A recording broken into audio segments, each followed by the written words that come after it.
नमस्कार, आप सभी का स्वागत है स्टेट लाइव में। मैं हूं आपके साथ शालिनी राणा। शुरुआत करेंगे स्टेट लाइव की बिहार की खबरों से, जहां चिराग पासवान ने साफ साफ कहा कि नेशनल हेराल्ड केस में राहुल सोनिया गांधी पर नया केस जांच के चरण में है और जो भी दोषी होगा बचेगा नहीं। साथ ही उन्होंने ये भी स्पष्ट किया कि निर्दोष पर कोई गलत कार्यवाही नहीं होगी। रिपोर्ट आने के बाद कानून अपना काम करेगा। लालू प्रसाद यादव के महुआ बाग वाले बंगले को लेकर चिराग पासवान ने कहा कि लैंड फॉर जॉब ही पूरे मामले की जड़ है और अगर बंगले का आधार गलत पाया गया तो वो भी जांच के दायरे में आएगा।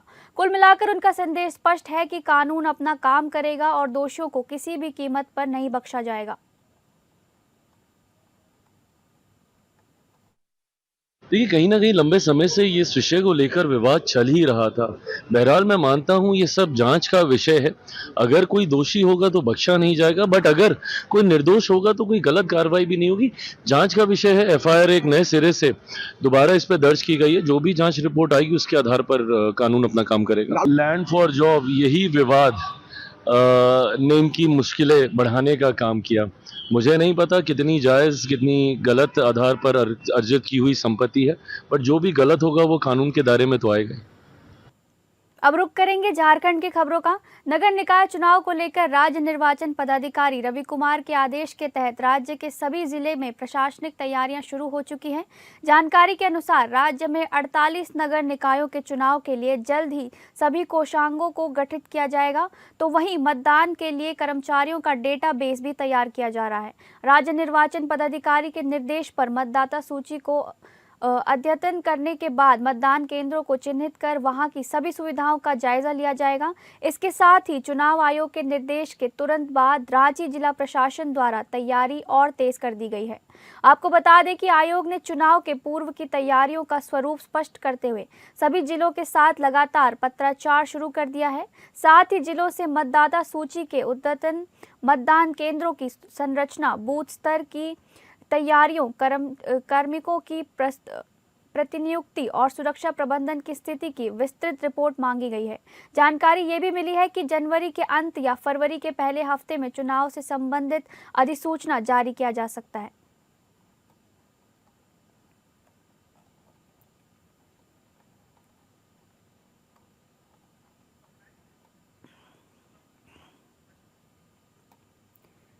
भाजपा नेता और केंद्रीय वित्त मंत्री निर्मला सीतारमण के पूर्व ओएसडी विवेक सिंह ने बोकारो एयरपोर्ट के मुद्दे पर एपीएन न्यूज से बातचीत की। विवेक सिंह ने बोकारो एयरपोर्ट से जुड़ी अड़चनों को दूर करने के लिए और इसकी शुरुआत के लिए सिविल एविएशन मिनिस्ट्री और कुछ केंद्रीय मंत्रियों से मुलाकात भी की थी। बोकारो हवाई अड्डा पिछले कुछ दिनों से काफी सुर्खियां बटोर रहा है। ये हवाई अड्डा किस तरह से इस हवाई अड्डा को सुचारू रूप से चालू करने के लिए और क्या क्या प्रयास करने होंगे, आइए चलिए विवेक सिंह जी से बात करते हैं। हम ये पूछना चाहते हैं कि ये हवाई अड्डा आज राजनीति का भी मुद्दा बनते जा रहा है। इसको यहाँ के लोगों की जो इच्छा है किस तरह से ये एयरपोर्ट चालू हो, उनका एक ही ध्येय है, जो बोकारो के लोगों का ध्येय है। आप क्या इस बारे में, आपका क्या राय है? कई वर्षों से यहाँ के लोगों की आशा आकांक्षा रही है कि यहाँ से प्लेन जल्द से जल्द उड़ान भरे। मैंने भी अपने स्तर पर, जैसा आपने उल्लेख किया, इसके लिए प्रयास किया था। मुझे लगता है कि लास्ट माइल में अब जो कुछ इश्यूज बचे हुए, वो लाइटिंग के इश्यूज हो, वॉच टावर्स के इशू हो या इंक्रोचमेंट का इशू हो, उस पर अब जिला प्रशासन को कारगर कदम उठाते हुए जल्द से जल्द अब उन सब इश्यूज को, पेंडिंग इश्यूज को सॉल्व करके एयरपोर्ट को चालू करने की कवायद शुरू करनी चाहिए। और विशेषकर जिला प्रशासन को कि जितनी भी टेक्निकल इश्यूज हो वो जल्द से जल्द सॉल्व हो और बोकारो एयरपोर्ट चालू हो और यहाँ के जो युवा पीढ़ी है विशेषकर उसे अपॉर्चुनिटी मिले कि जो मोबिलिटी है बोकारो की वो नेशनल लेवल पे, इंटरनेशनल लेवल पे बढ़े, जिसके कारण ट्रेड और एम्प्लॉयमेंट की अपॉर्चुनिटीज भी बढ़े। अब तो इस मुद्दे को लेकर दिल्ली भी जी गए हैं, जी, सिविल एविएशन में मुलाकात की है, केंद्रीय मंत्रियों से मुलाकात की है, तो आपको क्या लगता है कि नहीं, मुझे हर जगह पॉजिटिव एश्योरेंस मिला है, लेकिन अगर आप ओवरऑल देखेंगे तो एयरपोर्ट का मुद्दा ऐसा है जिस पर उड़ान मैनुअल में क्लियर बाइफर्केशन है कि कौन सेंटर का रिस्पॉन्सिबिलिटी है और कौन स्टेट का रिस्पॉन्सिबिलिटी है। तो मुझे लगता है कि जो लास्ट माइल कनेक्टिविटी है, जो यहाँ पर स्टेट और लोकल जिला प्रशासन की रिस्पॉन्सिबिलिटी है, उसको अब जल्द से जल्द करने की जरूरत है। देखिए, बिल्डिंग बनकर तैयार है, जो और मूलभूत सुविधाएं थी वो तैयार है, अब जो रनवे की चीज है या जो बाकी मुद्दे मैंने उल्लेख किए वो स्टेट गवर्नमेंट ही कर सकती है, या यहाँ पर बोकारो की टाउनशिप स्पेशल अरेंजमेंट है तो जिला प्रशासन को यहाँ बोकारो स्टील से कोऑर्डिनेट करके करना पड़ेगा। लेकिन अब थोड़ा लोगों का पेशेंस भी, अब धैर्य भी रन आउट कर रहा है। लोग ये चाह रहे हैं कि अविलंब एयरपोर्ट बोकारो से चालू हो। ये थे विवेक जी, उन्होंने अपनी बात रखी। बोकारो से एपीएन न्यूज के लिए चंदन सिंह। रांची स्थित पुलिस मुख्यालय सभागार से झारखंड जंगल वॉरफेयर स्कूल नेतरहाट सह सड़क सुरक्षा कोषांग के पुलिस उप महानिरीक्षक धनंजय कुमार सिंह की अध्यक्षता में एक महत्वपूर्ण बैठक आयोजित हुई। इस बैठक में वीडियो कॉन्फ्रेंसिंग के माध्यम से एनएचएआई के ट्रैक्टिकल मैनेजर गौतम दाशा, चंदन आशीष और IRAD के स्टेट रोल आउट मैनेजर शाश्वत कुमार सिन्हा उपस्थित थे। वहीं राज्य के सभी प्रक्षेत्रीय पुलिस महानिरीक्षक, क्षेत्रीय पुलिस उप महानिरीक्षक और सभी वरीय पुलिस अधीक्षक भी सड़क सुरक्षा के संबंध में बैठक का हिस्सा बने। साथ ही पूर्व में दिए गए निर्देशों के अनुपालन के संबंध में उन्होंने व्यापक रूप से चर्चा की। बैठक के क्रम में सड़क दुर्घटना उपरांत मृत्यु और जख्मी तथा हिट एंड रन के संबंध में विवेचना की। इसके अलावा सभी वरीय पुलिस अधीक्षक को ब्लैक स्पॉट्स पर विगत 1 वर्ष में सड़क दुर्घटनाओं की सभी बिंदुओं पर समीक्षा करने, जिन जिलों में ब्लैक स्पॉट्स के कारण ज़्यादा दुर्घटना हो रही है, विशेषकर उन जिलों में दुर्घटना रोकने के लिए सार्थक प्रयास करने हेतु आदेशित किया गया। जनवरी से अक्टूबर 2025 के बीच हिट एंड रन से संबंधित मामले में लंबित मुआवजा भुगतान के संबंध में वंचित कार्रवाई करने हेतु निर्देशित किया गया।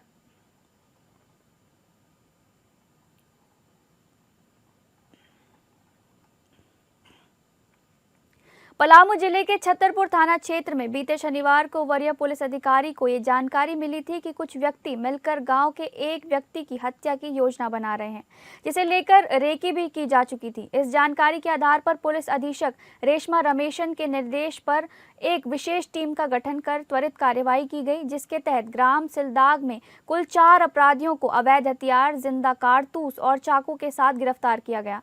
इसी बीच पूछताछ के क्रम में अभियुक्तों ने बताया कि गांव के एक ही व्यक्ति द्वारा एक महिला पर शारीरिक संबंध बनाने का दबाव डाला जा रहा था।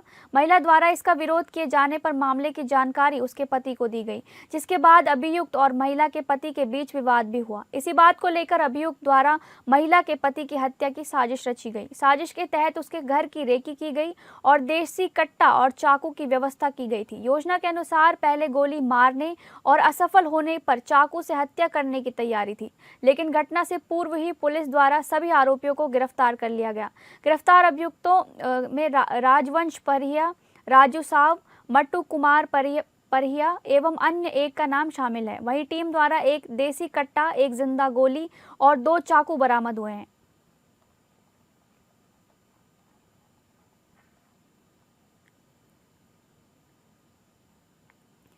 चतरा जिला अंतर्गत प्रतापपुर थाना क्षेत्र के जोगियारा पंचायत के ग्राम लिदिक में एक समय था जब अफीम की खेती बड़े पैमाने पर की जाती थी, और एक आज का समय है जब इसी क्षेत्र में सरसों के पौधे लहरा उठे हैं। दरअसल पुलिस अधीक्षक सुमित कुमार अग्रवाल के निर्देशानुसार लगातार अफीम की खेती नष्ट करने और अफीम से होने वाले दुष्परिणाम के विषय में समाज को जागरूक करने का मुहिम चलाया जा रहा है। इसी पहल को आगे बढ़ाते हुए प्रतापपुर पुलिस के द्वारा प्रतापपुर थाना क्षेत्र अंतर्गत विभिन्न गांवों में जाकर जागरूकता अभियान चलाया जा रहा है। इस क्रम में प्रतापपुर पुलिस के द्वारा जोगियारा पंचायत भवन के पास जागरूकता अभियान चलाया गया तथा लोगों को अफीम के दुष्परिणामों से अवगत कराया गया। साथ ही अफीम प्रभावित विभिन्न क्षेत्रों का भी निरीक्षण किया गया, जहां पर वर्तमान में लोग अफीम की जगह पर सरसों की खेती करते हुए दिखाई दिए, और लोगों ने बताया कि पूर्व में यहां अफीम की खेती होती थी, परंतु इससे हमारा ही नुकसान होने लगा, हमारे विरुद्ध केस भी हो गया, इससे हमारा समाज भी पिछड़ने लगा। हम लोग अब नशे की खेती को छोड़कर शांति से अब सरसों की खेती कर रहे हैं। जानकारी के अनुसार पुलिस अधीक्षक महोदय के द्वारा नशे की खेती करवाने वालों को सख्त हिदायत दिया गया कि वो गलत कार्य को छोड़कर मुख्य धारा में लौट आएं तथा वैकल्पिक खेती प्रारंभ करें। उन्हें बताया गया कि अफीम की खेती करने से फसल लगाए गए भूमि पर अन्य कोई फसल नहीं हो पाती है। इस पर सरकार द्वारा भी पूर्णतः रोक लगाया गया है। इसके सेवन से नशे की लत लग जाती है और मानसिक एवं शारीरिक नुकसान पहुंचता है।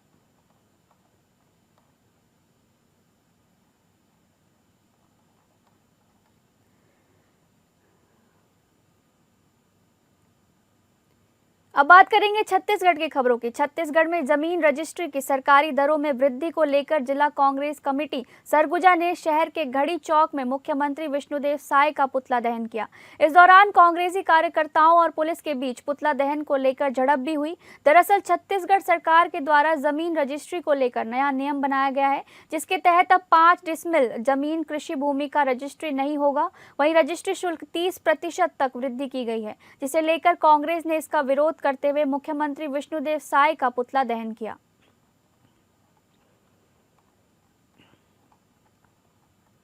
ये विष्णुदेव साय का पुतला दहन किया गया है। जिस ढंग से मनमानी ढंग से रजिस्ट्री का रेट बढ़ाया गया है, जिस प्लाट को खरीदने में 5,000 रुपया लगता, आज 5 लाख रुपया लगने की स्थिति हो गई है। ये सरकार जनता के हित का काम नहीं करे, ये सरकार व्यापार कर रही है। इसको जनता के हित से कोई सरोकार नहीं है। जो होम मिनिस्टर बने हैं ओपी चौधरी जी IAS अधिकारी, वो केवल धन सर्जन करना चाहते हैं। जनता के हित से उनको कोई सरोकार नहीं है। किसी विभाग में पैसा नहीं है, कोई निर्माण कार्य नहीं हो रहा है। सब जिस विभाग में जाइए तो कहते हैं कि पैसा ही नहीं है। आज 25 लाख 30 लाख लग रहा है। तो सरकार करना क्या चाहती है? जनता के हित में काम कर रही है कि केवल धन सृजन कर रही है? तो विष्णुदेव सरकार का, भारतीय जनता पार्टी के सरकार का पूरे प्रदेश में, हमारे प्रदेश अध्यक्ष श्री दीपक बैज जी के निर्देश में पूरे प्रदेश के जिला मुख्यालय में पुतला दहन किया गया। आज हम लोग भी पुतला दहन किया। धन्यवाद। मैनपाट में बॉक्साइट खदान के लिए जनसुनवाई से पहले ही विरोध शुरू हो गया है। जिला प्रशासन द्वारा जनसुनवाई के लिए लगवाए गए टेंट पंडाल को लोगों ने उखाड़ दिया। जिला पंचायत सदस्य रत्नी नाग के नेतृत्व में लोगों ने विरोध किया। मैनपाट की नर्मदापुर के हाथी प्रभावित क्षेत्र कटराजा और उरंगा गांव में बॉक्साइट खदान खोलने का चल रहा है प्लान। मां कुदरगढ़ी कंपनी के द्वारा बॉक्साइट खदान खोलने के लिए आज जनसुनवाई आयोजित की गई। स्थानीय लोगों ने कहा कि मैनपाट का पर्यावरण खदान की वजह से खराब हो रहा है, इसलिए अब कोई भी नया माइंस नहीं खुलने देंगे। आरोप है कि स्थानीय आदिवासी परिवारों को माइंस कंपनी के दलालों ने पूरी रात शराब पिलाए, ताकि जनसुनवाई स्थल पर पहुंचकर जनजाति समुदाय के लोग अपनी बात नहीं रख सकें।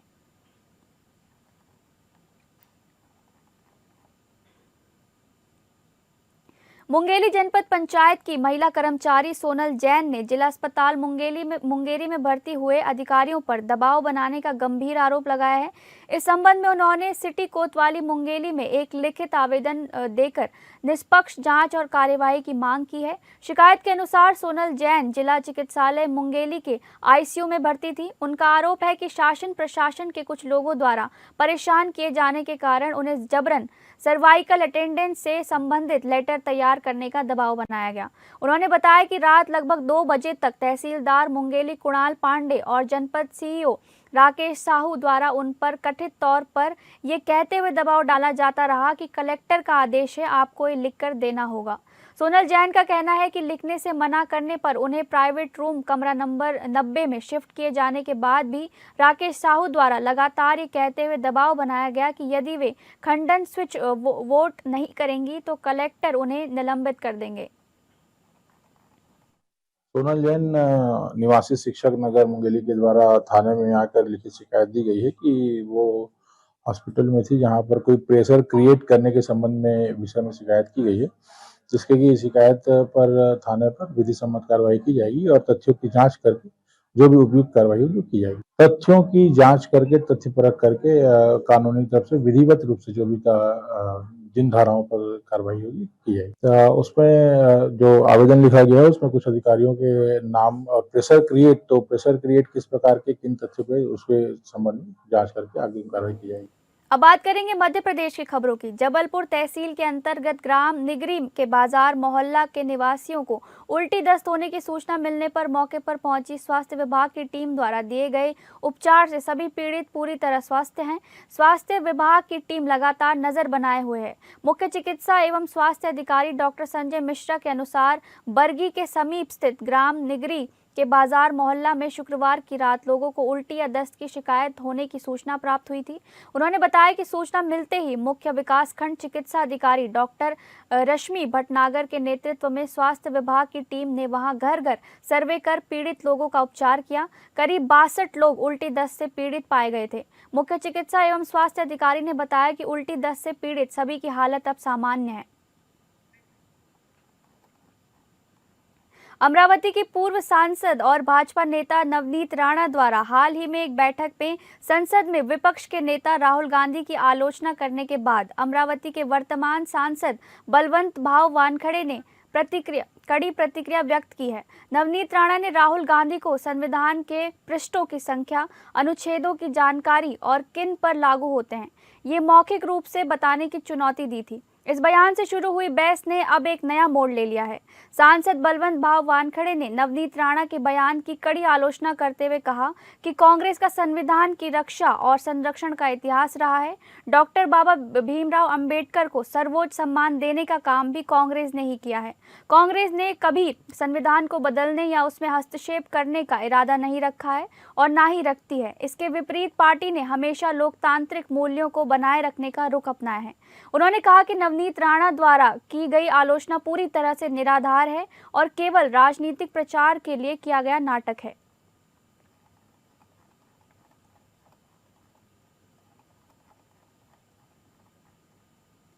महाराष्ट्र में लोकल बॉडी इलेक्शन चल रहे हैं। इलेक्शन कैंपेन जोरों पर है और नेता भागदौड़ कर रहे हैं। पुणे में एक चौंकाने वाली घटना हुई है जिसमें एक बच्ची को एनसीपी एमएलए की कार ने टक्कर मार दी।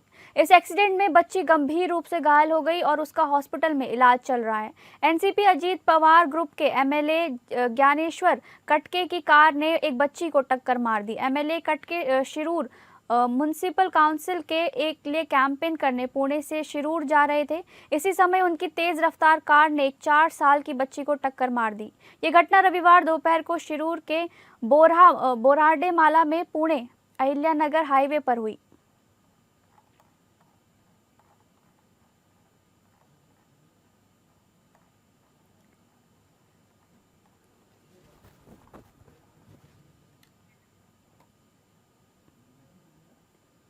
नवी मुंबई अंतर्राष्ट्रीय हवाई अड्डा यानी NMIA अब शुरू होने की दिशा में एक निर्णायक कदम आगे बढ़ा चुका है। एयरपोर्ट प्रशासन ने 29 से और 30 नवंबर को की गई पहली यात्रा जांच पैसेंजर सिमुलेशन टेस्ट सफलतापूर्वक पूर्ण होने की जानकारी देते हुए इसका वीडियो भी साझा किया है। 25 दिसंबर से एयरपोर्ट पर नियमित उड़ानें शुरू होने जा रही हैं। ऐसे में ये प्रशिक्षण अत्यंत महत्वपूर्ण माना जा रहा है। NMIA द्वारा जारी वीडियो के अनुसार सैकड़ों स्वयंसेवकों को यात्री बनाकर पूरे एयरपोर्ट संचालन की रिहर्सल की गई। इसमें चेक इन, सुरक्षा जांच, बोर्डिंग प्रक्रिया से लेकर बैगेज क्लेम तक सभी चरणों की बारीकी से जांच की गई। इस ट्रायल में इंडिगो, आकाशा और एयर इंडिया एक्सप्रेस जैसी एयरलाइनों ने सहभाग किया। 8 अक्टूबर को प्रधानमंत्री नरेंद्र मोदी के हाथों नवी मुंबई अंतर्राष्ट्रीय हवाई अड्डे का उद्घाटन किया गया था। करीब 19,650 करोड़ रुपए की लागत से तैयार किया जा रहा ये देश के सबसे बड़े ग्रीनफील्ड एयरपोर्ट्स में से एक माना जा रहा है। मुंबई के CSMIA में बढ़ते यात्री दबाव को कम करने के लिए NMIA महत्वपूर्ण भूमिका निभाएगा, ऐसी उम्मीद जताई जा रही है।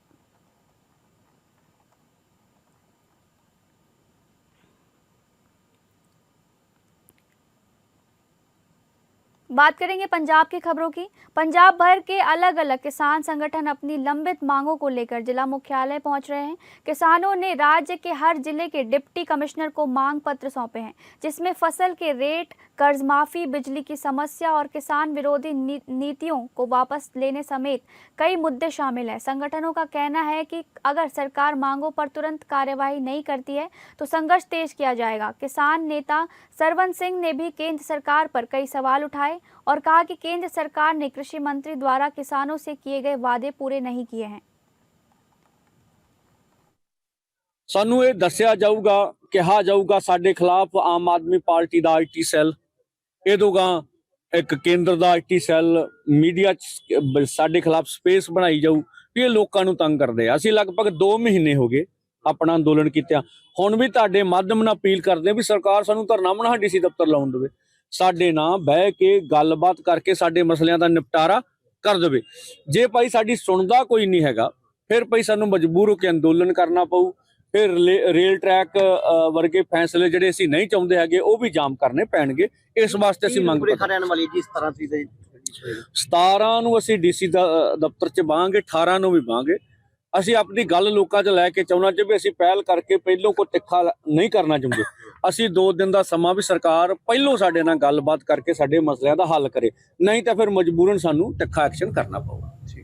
जालंधर में 13 साल की नाबालिग बच्ची से रेप और बेरहमी से मर्डर की घटना ने न सिर्फ पंजाब बल्कि पूरे देश में भारी विरोध प्रदर्शन किया है। आज भगवान वाल्मीकि संगठन ने इस भयानक घटना के खिलाफ अमृतसर में कैंडल मार्च निकाला और मृतक बच्ची को श्रद्धांजलि दी। कैंडल मार्च के दौरान संगठन के नेताओं ने कहा कि इस दर्दनाक घटना के बाद माता पिता में बहुत चिंता है और लोग अपने बच्चों को अकेले कहीं भेजने में हिचकिचा रहे हैं। उन्होंने कहा कि ऐसी घटनाओं से समाज में डर का माहौल बन गया है, जिसे खत्म करने के लिए सख्त और तुरंत कार्यवाही की जरूरत है। संगठन ने मांग की कि पंजाब सरकार द्वारा जल्द से जल्द दोषी को सजा दे ताकि पीड़ित परिवार को न्याय मिले और लोगों का भरोसा फिर से कायम हो। नेताओं ने कहा कि अपराधों को रोकने के लिए कानून की तुरंत और असरदार कार्यवाही जरूरी है। कैंडल मार्च में शामिल सदस्यों ने इस बात पर जोर दिया कि जब तक दोषियों को कड़ी सजा नहीं मिलती ऐसी घटनाओं को रोकना मुश्किल है। उन्होंने सरकार से अपील की कि मामले की तेजी से जांच की जाए और दोषी को कानून के मुताबिक सजा दी जाए और पीड़ित परिवार की हर मुमकिन मदद की जाए।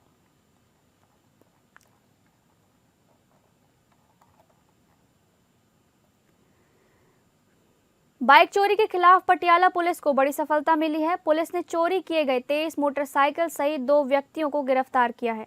इस मामले पर प्रेस वार्ता करते हुए एसपी सिटी पलविंदर सिंह चीमा ने बताया कि मानसा और रतिया के रहने वाले 2 व्यक्तियों को 23 मोटरसाइकिल सहित गिरफ्तार किया गया है। एसपी चीमा ने बताया कि चोरी के 1 मोटरसाइकिल की जांच से मामला शुरू होकर 23 मोटरसाइकिलों तक जा पहुंचा है। दोनों आरोपी एफिडेविट लेकर मोटरसाइकिल गिरवी रख देते थे। एसपी चीमा ने बताया कि दोनों मुजरिमों को अदालत में पेश कर रिमांड लिया जा रहा है। एसपी चीमा कहा कि लोगों को भी जागरूक होने की ज़रूरत है। जब भी मोटरसाइकिल खरीद रहे हैं तो उसके असली कागज़ और असली मालिक की जाँच ज़रूर करें।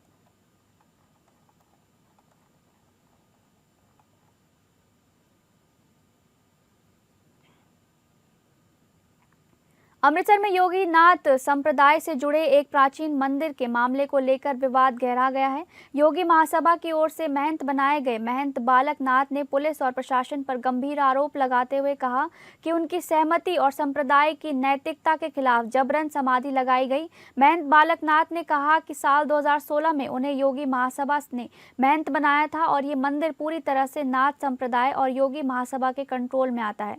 उनका कहना है कि मंदिर में रहने वाले एक भटकते बाबा की मौत के बाद दूसरे पक्ष ने प्रशासन के साथ मिलकर जबरन समाधि लगवा दी।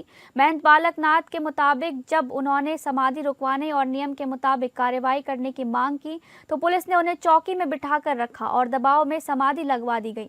उन्होंने कहा कि न तो नाथ संप्रदाय के नेताओं की सहमति ली गई और न ही संप्रदाय के मुताबिक 9 फीट की समाधि या पूरे रीति रिवाज किए गए। ਇਹਨਾਂ ਦੇ ਭੰਡਾਰੀ ਪੁਲ ਜਾਮ ਕੀਤਾ ਜਾਊਗਾ। ਪੂਰਾ ਨਾਥ ਸੰਪਰਦਾ ਭੇਖ ਵੱਲੋਂ ਆਊਗਾ। ਸਨਾਤਨੀ ਲੋਕ ਆਣਗੇ, ਸਾਡੇ ਸਨਾਤਨੀ ਸੁਨੀਲ ਮਹਾਰਾਜ ਬੜੇ ਬੜੇ ਸਨਾਤਨੀ ਬਾਬੇ ਬੈਠੇ ਤੇ ਸਾਡੇ ਮੰਦਰਾਂ ਵਿੱਚ ਉਹ ਆਣਗੇ। ਵਾਲਮੀਕ ਭਗਵਾਨ ਤੀਰਥ ਤੋਂ ਵੀ ਆਣਗੇ, ਸੰਤ ਮਲਕੀਤ ਨਾਥ ਜੀ, ਗਰਧਾਰੀ ਨਾਥ ਜੀ, ਸੇਵਕ ਨਾਥ ਜੀ, ਜਿੰਨੇ ਵੀ ਸਾਡੇ ਹੈਗੇ ਭੇਖ ਭਗਵਾਨ ਹੈਗਾ ਸਾਡਾ ਨਾਥ ਸੰਪਰਦਾ ਸਾਰੀ ਆਊਗੀ।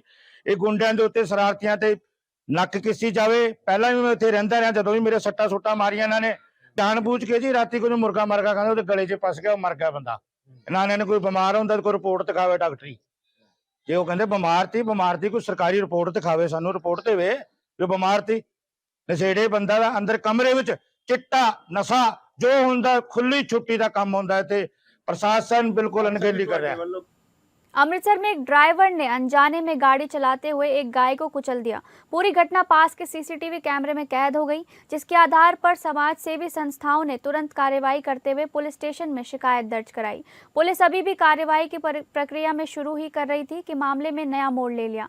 राष्ट्रीय गौ रक्षा महासंघ के प्रदेश अध्यक्ष डॉक्टर रोहन मेहरा ने कहा कि जब उन्होंने ड्राइवर हरप्रीत सिंह के बारे में पता किया तो पता चला कि उसका परिवार बहुत गरीब है, उसकी माँ पैरालाइज है और पिता भी बीमार हैं और घर पर 2 महीने का बच्चा है। डॉक्टर मेहरा के मुताबिक हमें लगा कि अगर उसे जेल भेजा गया तो उसका पूरा परिवार तबाह हो जाएगा, इसलिए हमने सभी हिंदू संगठनों के साथ बैठकर इंसानियत के नाते बीच का रास्ता चुना। डॉक्टर मेहरा ने कहा कि मामले की गंभीरता को समझते हुए और गाय को हुए नुकसान को ध्यान में रखते हुए सभी संगठनों ने ये तय किया कि हरप्रीत सिंह को मंदिर ले जाकर माफ़ी मंगवाई जाए। इस माफ़ी कार्यक्रम के दौरान हरप्रीत ने अपनी गलती मानी और कहा कि घर के तनाव और एक फ़ोन कॉल के कारण उसका ध्यान भटक गया था, जिससे यह हादसा हुआ।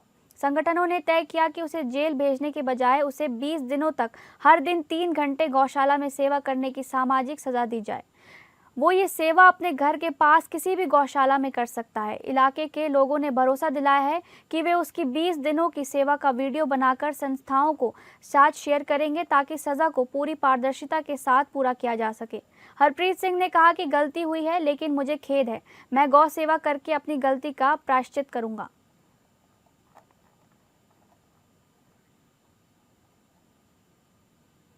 फिलहाल स्टेट लाइव में बस इतना ही। नमस्कार।